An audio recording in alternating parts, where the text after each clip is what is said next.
across the abandoned factory complex as Maya Rodriguez adjusted her scope for the third time in 20 minutes. Her breathing was steady, controlled, each exhale measured and deliberate as she tracked the movement of cardboard targets scattered across the makeshift range. What had started as a simple training exercise with her local shooting club had evolved into something far more intense when word spread that a group of elite military personnel would be conducting drills at the same facility.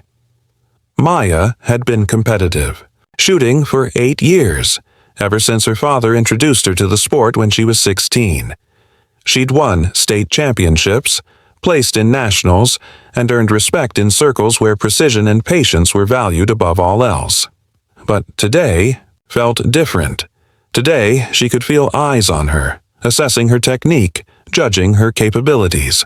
The weight of scrutiny should have made her nervous, but instead, it sharpened her focus to a razor's edge. She squeezed the trigger, and the distant ping of metal confirmed another center hit.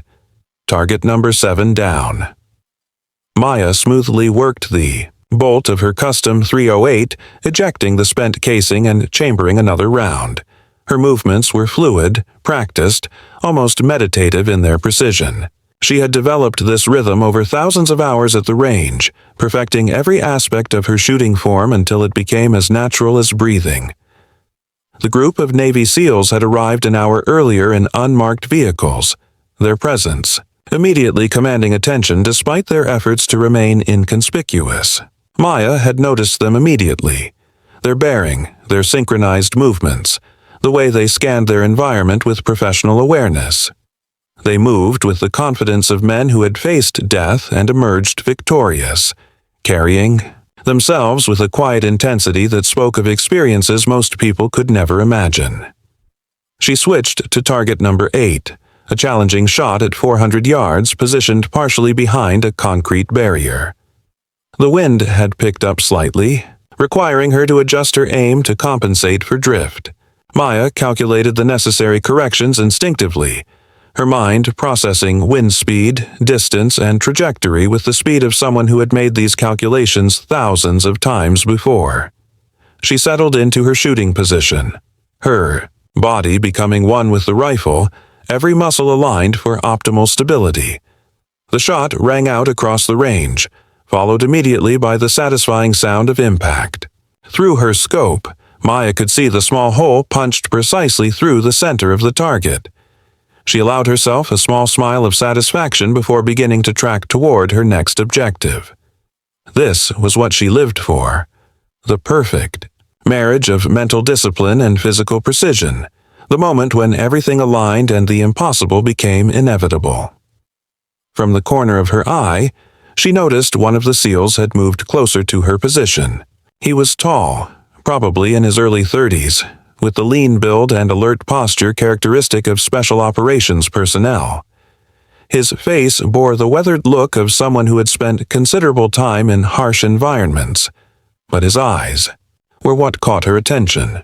They were intelligent, assessing, and surprisingly respectful as he observed her shooting technique. Maya tried to ignore his presence as she lined up her 9th shot, but she could sense his evaluation of her form, her equipment, her methodology. Most men at shooting ranges either dismissed her capabilities outright or made condescending comments about women in competitive shooting. But this SEAL simply watched with professional interest, making no move to interrupt or offer unwanted advice. There was something different about his observation. It felt less like judgment and more like recognition. She took the shot, another, perfect center hit, and immediately began her transition to the 10th and final target of her sequence. This one was positioned at maximum range, nearly 600 yards, with multiple wind flags between her position and the target indicating shifting air currents. It was the kind of shot that separated good shooters from exceptional ones, requiring not just technical skill, but also the ability to read environmental conditions and make split-second adjustments. As Maya settled into her final shooting position, she became aware that several of the SEALs had gathered behind her, watching her preparation, with obvious interest. Their presence should have been distracting, but instead she found it strangely motivating. These were men who understood the dedication required to excel in precision disciplines, who could appreciate the countless hours of practice that went into making difficult shots look effortless. She controlled her breathing, feeling her heart rate slow as she entered the zone of complete focus that marked her best shooting. The world narrowed to the view through her scope, the feel of the trigger under her finger, the gentle pressure of the rifle stock against her cheek. Wind flags indicated a variable crosswind that would require precise timing. She would need to fire during a brief lull to ensure accuracy. Maya waited, patient as a hunter, watching the flags for the perfect moment. 5 seconds passed, then 10, then 15. Behind her, she could hear the quiet conversation of the SEALs, their voices low and respectful of her concentration. Finally, the wind flags dropped, indicating the momentary calm she had been waiting for. Without hesitation, she squeezed the trigger, following through with perfect form as the rifle recoiled against her shoulder.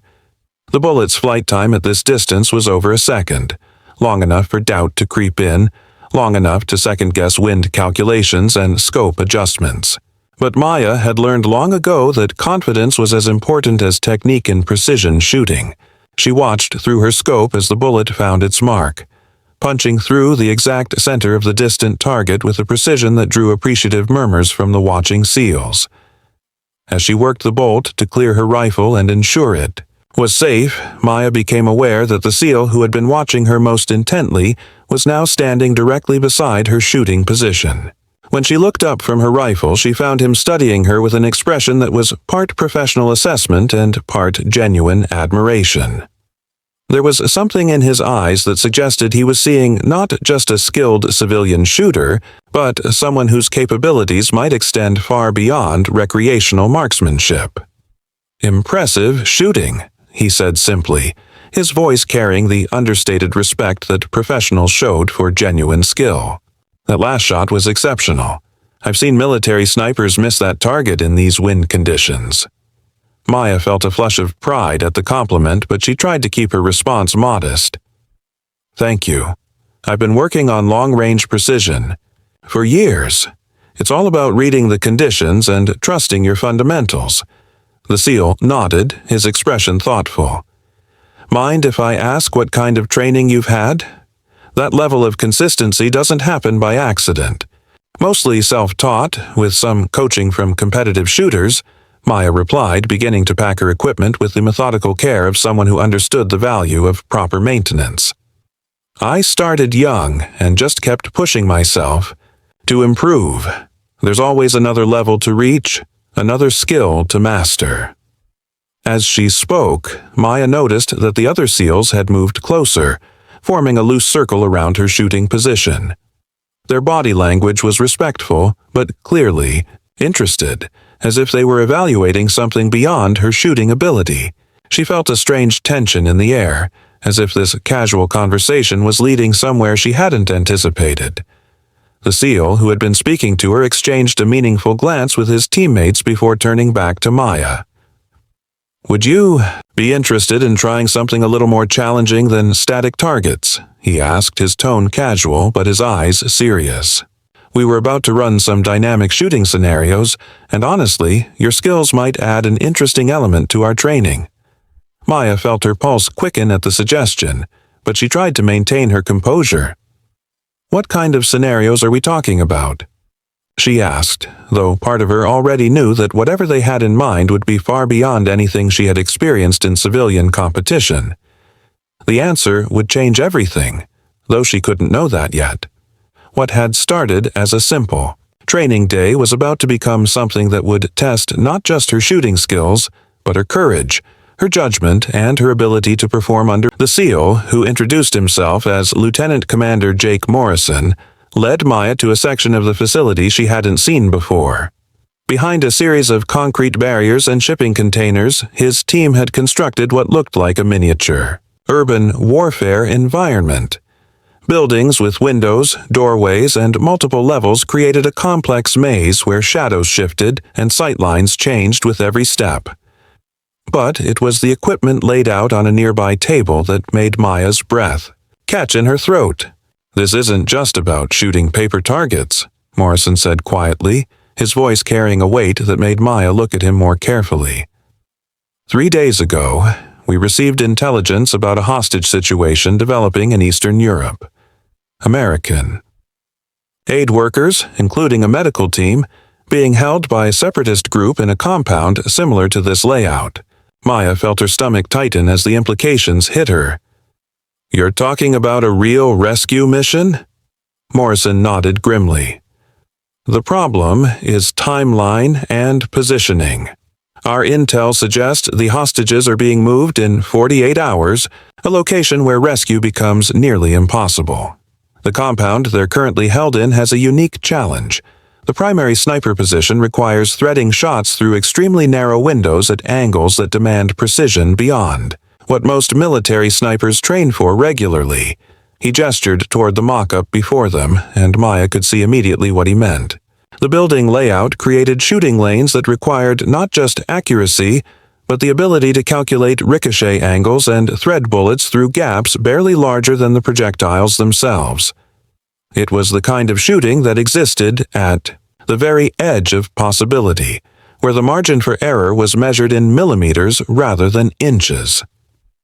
"We've been running this scenario for 2 days," Morrison continued, his frustration evident. "My best sniper can make 7 out of 10 shots. Under these conditions, in a real rescue, 7 out of 10 means people die." He paused, watching Maya's face carefully. "But watching you shoot today, seeing your precision and your ability to adapt to wind conditions instantaneously, I think you might be able to do something we can't." Maya felt the world shift around her as she processed what he was saying. "You want me to help with an actual military operation?" "I want you to try this course first," Morrison said, his tone careful but urgent. "If you can consistently make these shots, then yes, I want to talk to you about something that could save innocent lives. But I won't lie to you. What we're discussing isn't a game. This would be real, dangerous, and could change your life. Forever." The weight of his words settled over Maya like a heavy blanket. She looked at the complex shooting course, then at Morrison and his team, seeing the desperate hope in their eyes carefully hidden behind professional composure. These were men who had dedicated their lives to protecting others, and they were asking her to join them in something that terrified and exhilarated her in equal measure. "Show me what you need," she heard herself saying, her voice steadier than she felt inside. Morrison's expression shifted subtly, relief mixing with renewed focus. He led her to the equipment table where a rifle, unlike anything she had ever seen, lay waiting. It was clearly military grade, with modifications and attachments that spoke of serious combat applications. The scope alone probably cost more than her entire civilian setup. "This is what we'd be using," Morrison explained, lifting the weapon with practiced ease. "It's been zeroed for the specific ammunition we'd need, and it's equipped with ballistic computers that can calculate drop and drift faster than human math. But all the technology in the world doesn't matter if the person behind the trigger can't perform under pressure." Maya accepted the rifle, immediately noticing its perfect balance and the smooth action of its components. Everything about it spoke of precision engineering and unlimited budgets. But as she shouldered the weapon and looked through the scope, she realized that all the advanced technology meant nothing without the fundamental skills she had spent years developing. "The first 3 shots simulate taking out sentries," Morrison explained, pointing to targets positioned at different elevations and angles. "Clean, silent, simultaneous elimination to prevent alarm raising. The 4th and 5th shots are the critical ones. Hostage rescue scenarios where you have to neutralize threats while avoiding civilian casualties in close proximity." Maya studied the course through the rifle's scope, her mind automatically calculating angles, distances, and the complex geometry required to thread bullets through the narrow windows and confined spaces. It was unlike anything she had ever attempted, but the principles remained the same: breath control, trigger discipline, and absolute confidence in her ability to place the shot exactly where she intended. "What's the time limit?" she asked, settling. into a shooting position behind a concrete barrier that simulated the actual sniper hide they would use in the real mission. In the actual operation, you'd have maybe 90 seconds from first shot to complete extraction, Morrison said, his voice tense with the reality of what they were discussing. The mock-up allows for 2 minutes, but the real challenge isn't time. It's precision under pressure. Maya nodded, forcing herself to treat this like any other shooting competition despite the knowledge that lives hung in the balance. She controlled her breathing, letting her heart rate slow as she entered the focused state that had won her championships. Through the scope, the first target came into sharp focus, a hostile positioned in a window 300 yards away, partially concealed behind what would be a concrete barrier in the real scenario. The shot broke clean, and she immediately transitioned to target 2 without waiting to confirm the hit. This was about rhythm now, about maintaining the flow state that would allow her to execute multiple precision shots in rapid succession.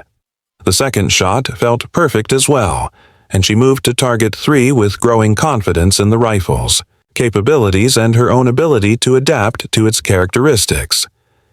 Target 3 was the most challenging of the first sequence, positioned at an extreme angle that required her to calculate bullet deflection off a metal surface to reach the actual target behind cover. It was a shot that existed at the very edge of possibility, requiring not just marksmanship, but an intuitive understanding of physics and ballistics.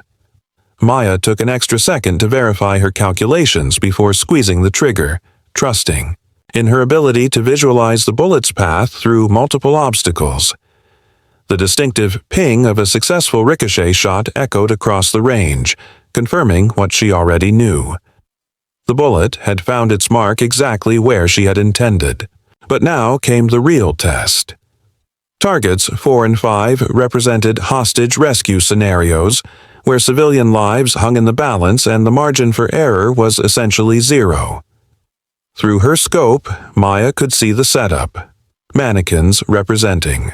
Hostages positioned dangerously close to target silhouettes representing their captors. The shots required not just accuracy but absolute confidence, because hesitation would be fatal in a real scenario. She had to trust her skills completely, with no room for doubt or second-guessing.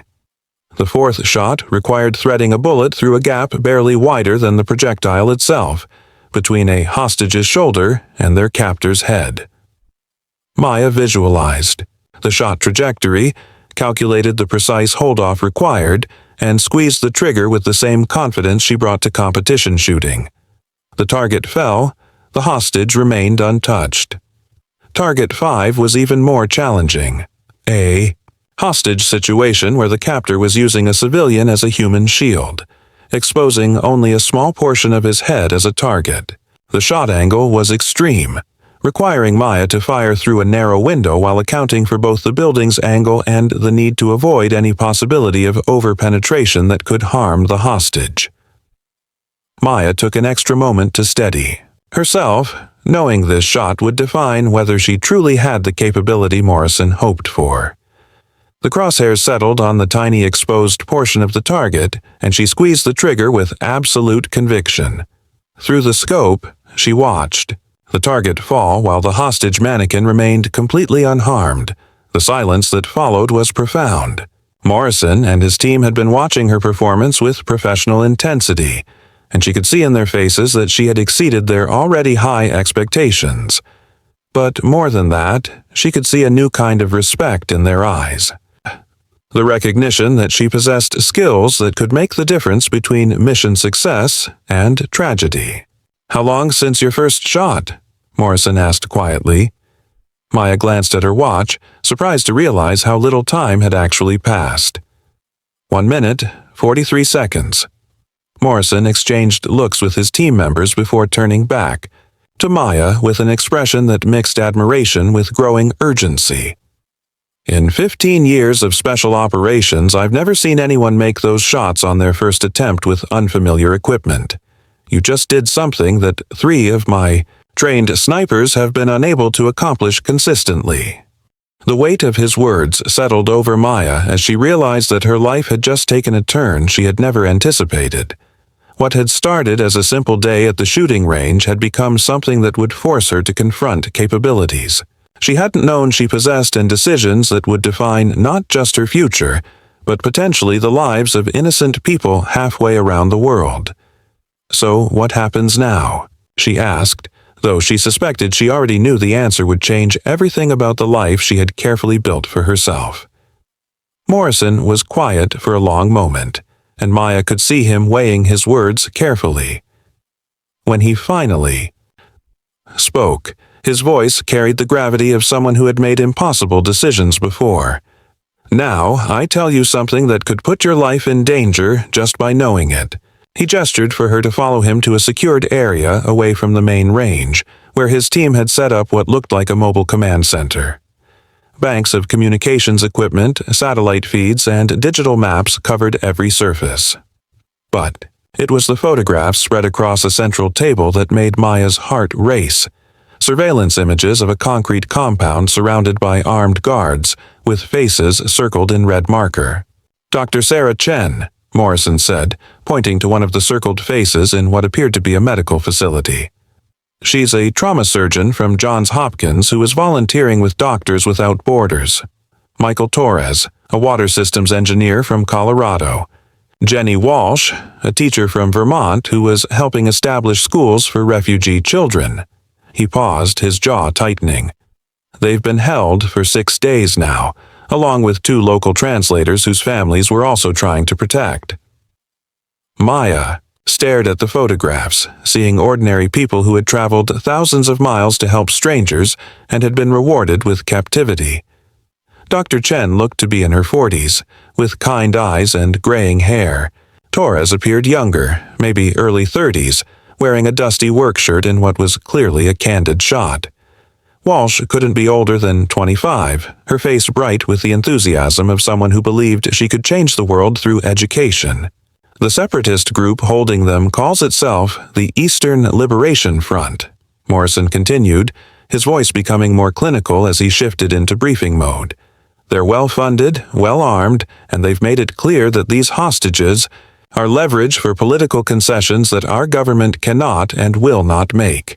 Intelligence suggests they plan to move the hostages in 36 hours to a mountain stronghold where rescue would be virtually impossible." Maya felt a chill run through her as the reality of the situation crystallized. These weren't abstract targets or training scenarios. These were real people whose lives hung in the balance, and their captors had no intention of releasing them peacefully. "Show me the compound," she said, surprised by the steadiness of her own voice. Morrison activated a laptop, and a detailed satellite image filled the screen. The compound was larger than the training mock-up, with multiple buildings connected by covered walkways. But Maya could see immediately why her particular skills were needed.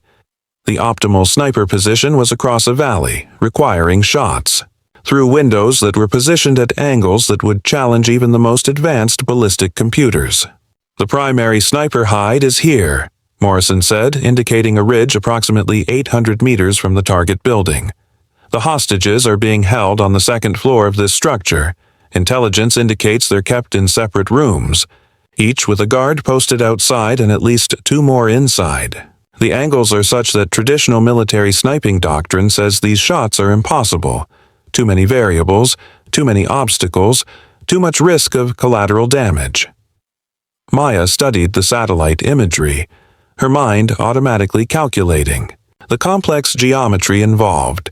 The shots would require not just precision, but an intuitive understanding of bullet behavior in confined spaces that went far beyond normal training.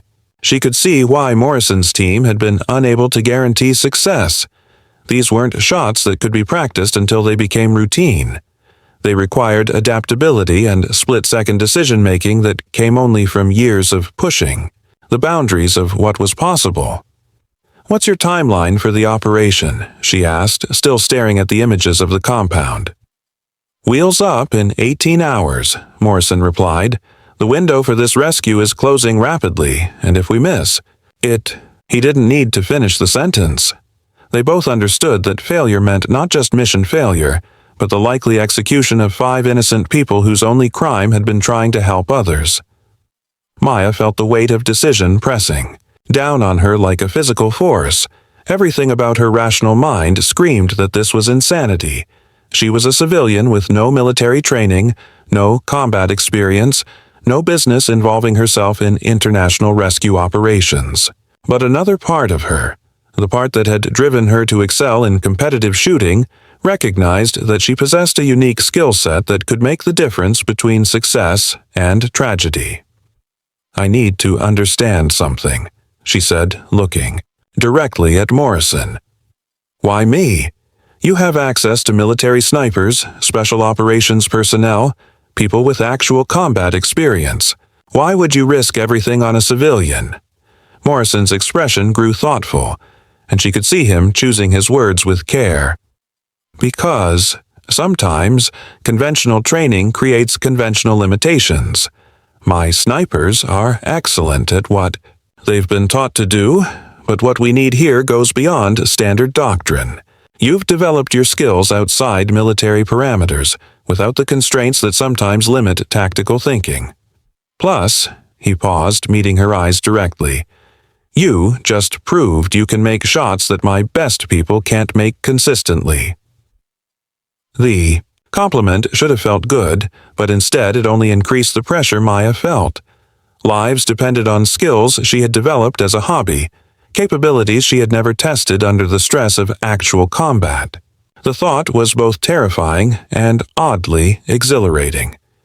"If I say yes," she said slowly, "what exactly would my role be?" Morrison activated another screen showing tactical plans and insertion routes. "You would be part of a 5-person team. 4 SEALs handle infiltration, close-quarters combat, and hostage extraction. Your job would be Overwatch, neutralizing specific threats that prevent the ground team from reaching the hostages safely. 3 shots, maybe 4, taken from a concealed position while my men handle the rest."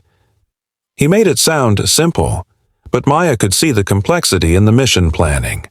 Timing would be critical, communication essential, and her shots would need to be perfect because the ground team would be counting on her to remove specific threats at precise moments.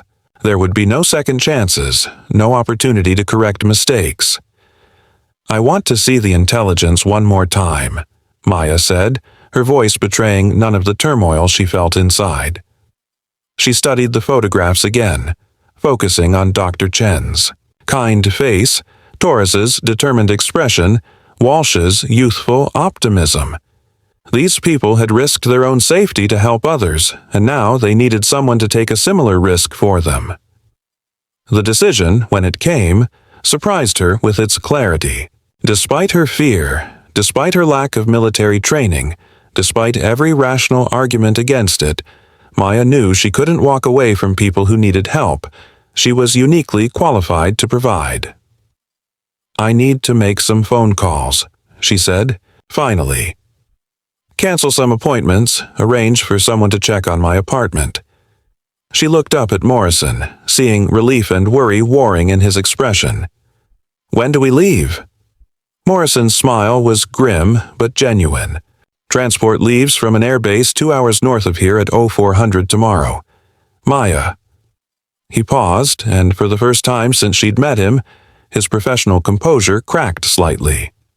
"Thank you. What you're doing.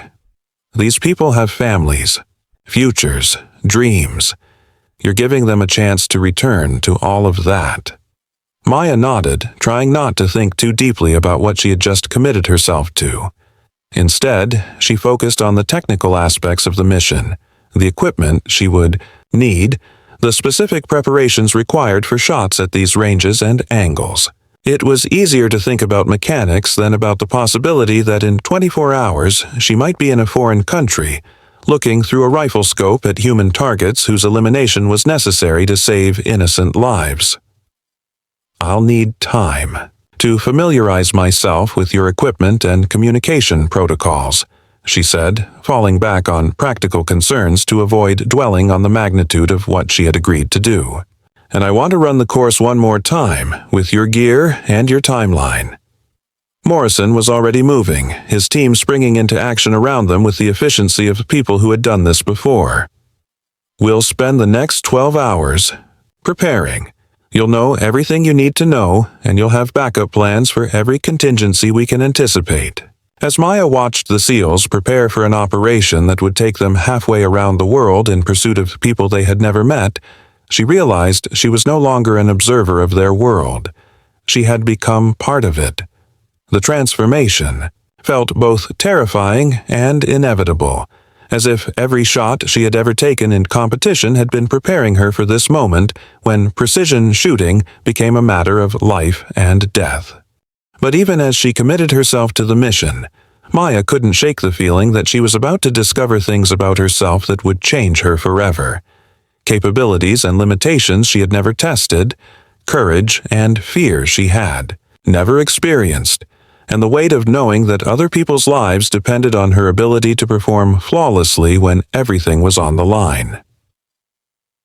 18 hours later, Maya found herself lying prone on a rocky outcropping overlooking a valley that looked nothing like the satellite images had suggested. The terrain was harsher, the angles more complex, and the morning light created shadows that shifted the entire geometry of the shots she would need to make. Through her scope, the compound looked both smaller and more formidable than she had expected. Concrete walls that spoke of serious fortification, guards who moved with military precision, and windows positioned at angles that made her heart race with the difficulty they represented. "Overwatch 1, this is Ground Team Leader." Morrison's voice came through her earpiece, steady despite the fact that he and his men were currently making their way through terrain that offered minimal cover. "We're 15 minutes from insertion. Point. Status report." Maya forced her breathing to remain steady as she surveyed the compound one more time. "Overwatch 1 has clear sight lines to all primary targets. Wind is variable, approximately 3 to 5 miles per hour from the northwest. I count 6 guards visible, positions matching intelligence reports." Her voice sounded calmer than she felt, and she was grateful for the countless hours of competition shooting that had taught her to project confidence even when her heart was hammering against her ribs. The past 12 hours had been a blur of preparation, travel, and last-minute intelligence updates.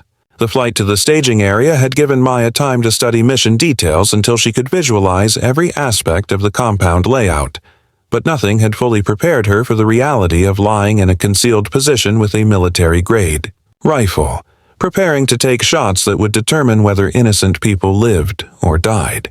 "Remember, Overwatch 1, Morrison continued, your first shot initiates the entire sequence. Once you fire, we have maybe 90 seconds before reinforcements arrive. Precision and timing are everything." Maya adjusted her scope one final time, confirming her 0 and double-checking her range calculations. Target 1 was a guard positioned in a watchtower 847 meters away, partially concealed behind concrete barriers but with enough exposure to present a viable target. Target 2 was closer but more challenging, a roving patrol who would need to be eliminated during a specific portion of his route to avoid alerting others. Target 3 was the most critical, a guard positioned directly outside the room where Dr. Chen was being held, whose elimination would signal Morrison's team to begin their assault on the building. "Movement in the compound," Maya reported, watching through her scope as the daily rhythm of the facility played out below. "Target 2 is beginning his patrol route. Timing looks consistent with intelligence projections." Through her earpiece, she could hear the controlled breathing and quiet movement of Morrison's team as they approached their insertion point. These men had done this before, but Maya knew that today's mission pushed even their capabilities to the limit. The compound's layout made traditional assault tactics nearly impossible. Success depended on precise coordination between her shots and their movements, with no room for error or miscommunication. "Overwatch 1, we're in position." Morrison's voice carried a new tension as the moment of action approached. "Beginning final approach. Confirm your targets." Maya swept her scope across the compound one more time, her mind automatically calculating the sequence of shots and the timing required. "Target 1 confirmed. Watchtower guard, Clear shot available. Target 2 confirmed. Roving patrol currently. In optimal position. Target 3. She paused, watching through her scope as a guard moved outside the building where the hostages were held. Target 3 will be in position in 30 seconds.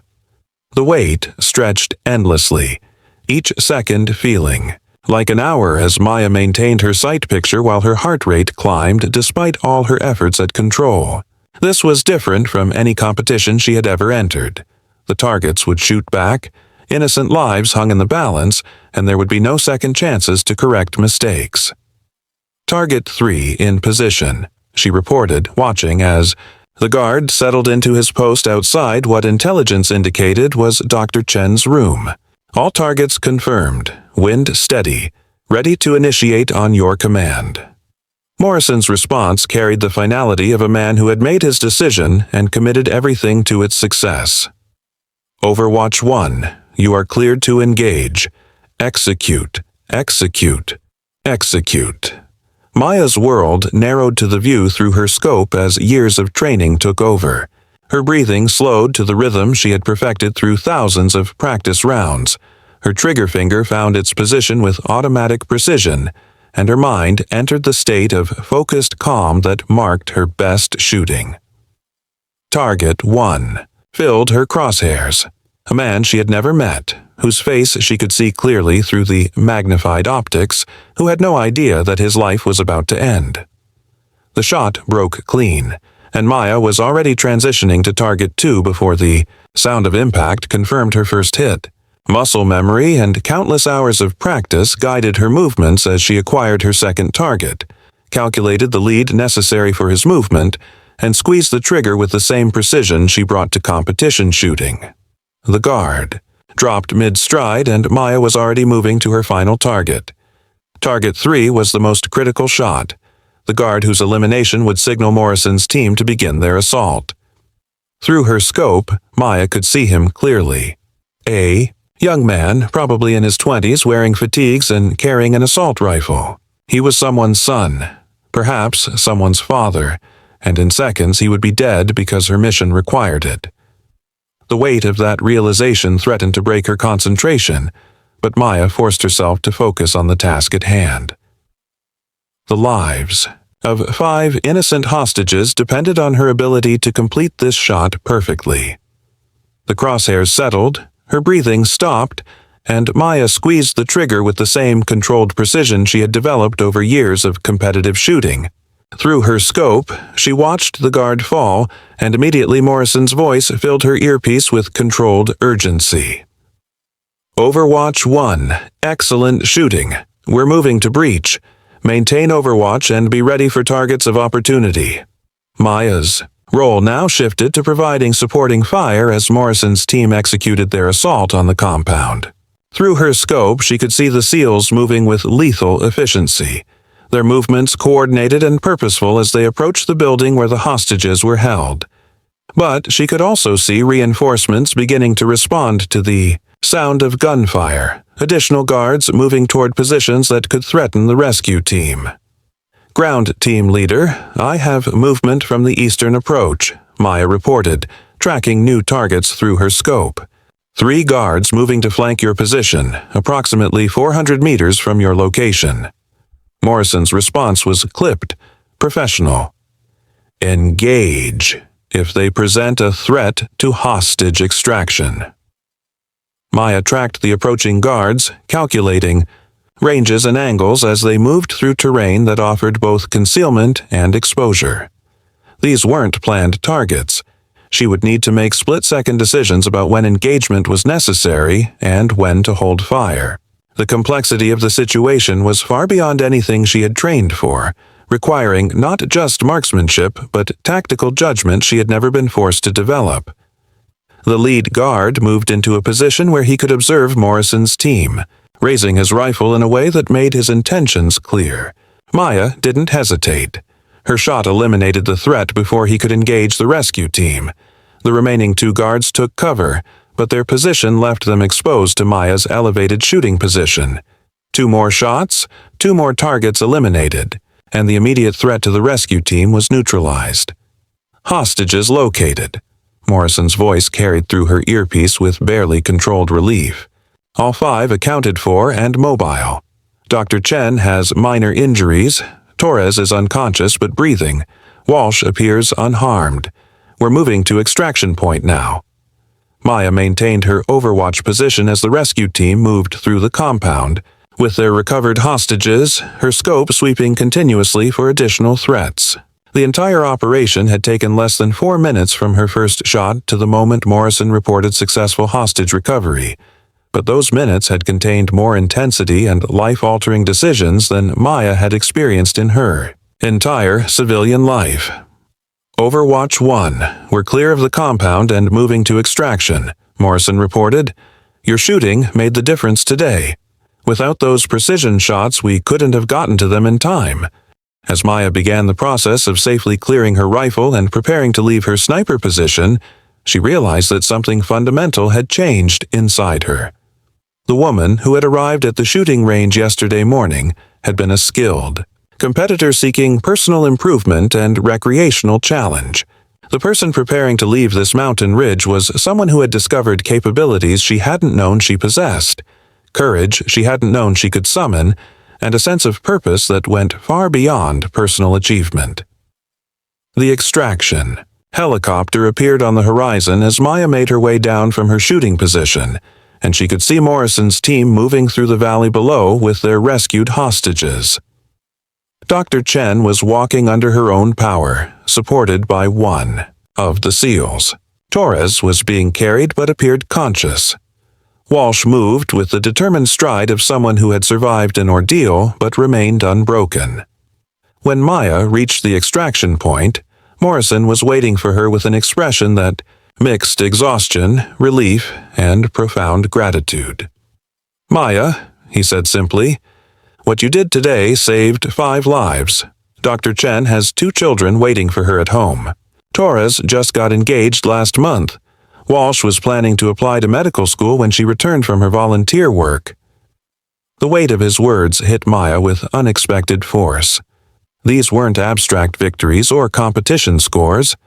These were real people whose futures had been preserved by her ability to place bullets exactly where they needed to go under impossible pressure.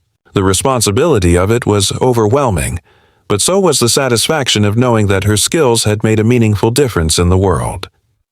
As the helicopter lifted off, carrying them away from the compound and toward safety, Maya looked down at the valley where she had just experienced the most challenging and meaningful moments of her life. She knew that she could never go back to seeing shooting as merely a recreational pursuit or personal challenge. Today had shown her that extraordinary skills carried extraordinary responsibilities, and that sometimes the most important targets weren't paper circles or metal plates, but the barriers that stood between innocent people and their freedom. Morrison leaned over to speak above the helicopter noise. "There are other missions, Maya. Other people who need help that only someone with your capabilities can provide. I hope you'll consider joining us permanently." Maya looked at the rescued hostages, seeing Dr. Chen holding a photo of her children, Torres managing a weak smile despite his injuries, Walsh writing frantically in a journal as if trying to capture every moment of her liberation. She thought about her comfortable civilian life, her competitive shooting achievements, and the safe predictability of the world she had known yesterday morning. Then she thought about the moment when Morrison had handed her his rifle and stepped aside, trusting her with capabilities she hadn't known she possessed and responsibilities she had never imagined accepting. That moment had revealed something about herself that changed everything. Not just her understanding of her skills, but her recognition of how those skills could serve purposes far greater than personal satisfaction or competitive success. "Tell me about the next mission," she said, and in those words Maya realized she had found not just a new career, but a calling that would define the rest of her life.